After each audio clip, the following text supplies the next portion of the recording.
Halo teman-teman, aku Tata. Hari ini aku mau ngajak kalian belajar bareng tentang teks berita.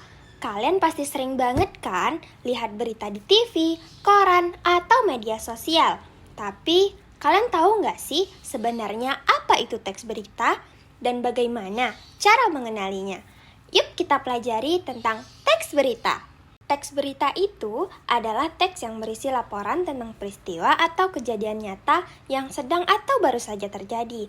Tujuannya untuk menyampaikan informasi penting secara cepat, tepat, dan menarik.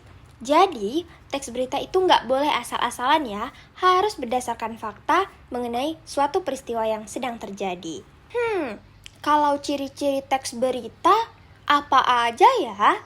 Ciri-ciri teks berita itu yang pertama adalah aktual, artinya berisi peristiwa terbaru. Yang kedua, faktual, yang mana teks berita menyampaikan suatu kejadian yang nyata, bukan karangan. Yang ketiga, menarik.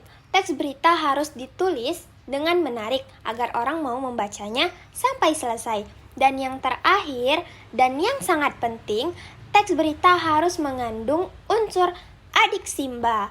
Adik simba? Adik simba itu singkatan dari A. Apa yang terjadi? D.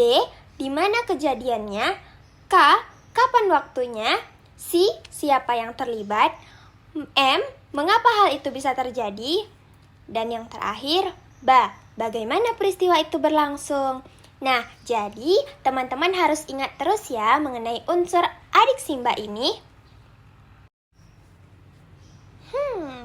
Pengertian udah, ciri-ciri udah. Sekarang tentang struktur teks berita.